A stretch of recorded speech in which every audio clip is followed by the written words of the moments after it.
I'm gonna use this 18-inch spiked foam roller that I got off Amazon for around 20 bucks to install some of the smoothest self-leveling concrete on these floors. The game plan is to continue the LVP flooring that we laid all throughout the house in these previous other videos. Now we're in the master bedroom. This is the last bedroom that I need to finish. I did go back with 5/16" pine plywood all throughout the flooring, but still the subfloor is just a little bit too wavy. So I wanna just do one more layer of self-leveling concrete over top, just to provide a little bit more support right before I lay that LVP down. I'm just getting back from Home Depot and bought 5 more bags of self-leveling concrete. Now let's go ahead and mix it up.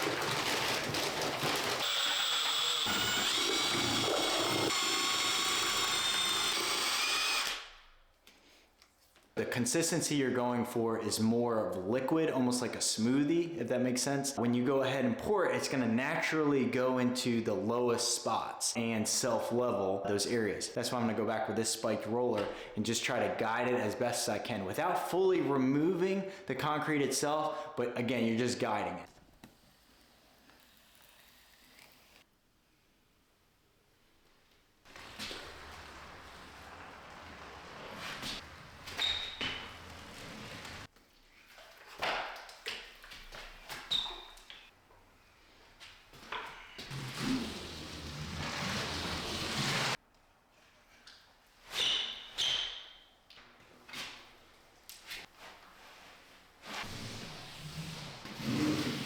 So that's 2.5 bags. I have 2.5 bags left. It's not spreading as much as I thought it was gonna be. Hopefully I don't have to do another Home Depot run. I thought I could get away with 5 bags, but let's try to make it stretch. I use that spiky roller. It looks like it's not doing much. The camera's not picking it up, but it is slowly moving it. It's not completely pushing around the concrete.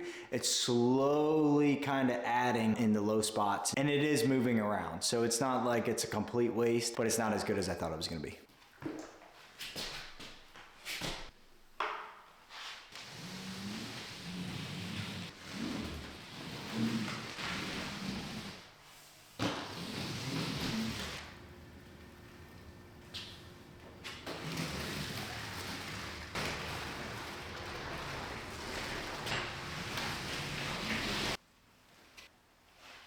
We have about 1/4 of a bag left. I'm gonna have to bust out the trowel to get as much as I possibly can out of it, and then we'll see where we're at. I may have to do another Home Depot run. We'll find out.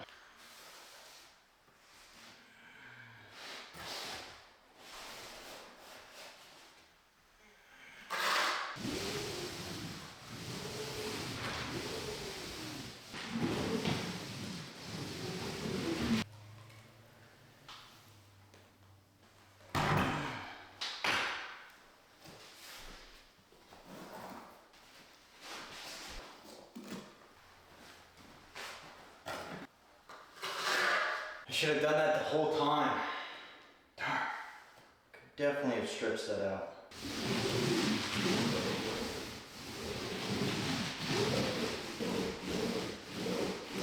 I'm out of concrete. I'm gonna run to Home Depot and grab 2 to 3 more bags. Let's see.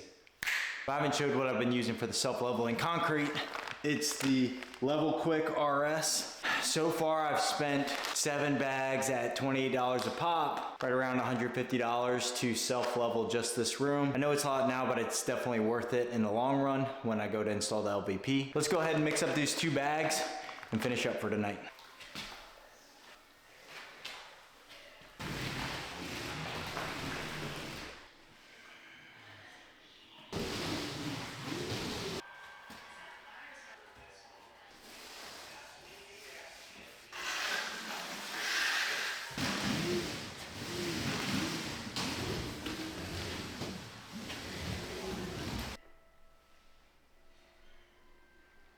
I just got done finishing the last of the self-leveling concrete. Next time I do it, I'm gonna go back first with the trowel and then go over it with the spiked roller. I feel like that was the best. I started picking that up kind of halfway through it. So now I gotta wait about 4 hours before I can actually walk on it, and then another 16 hours before I install the LVP on top. Let's fast forward to tomorrow and check in on the final result.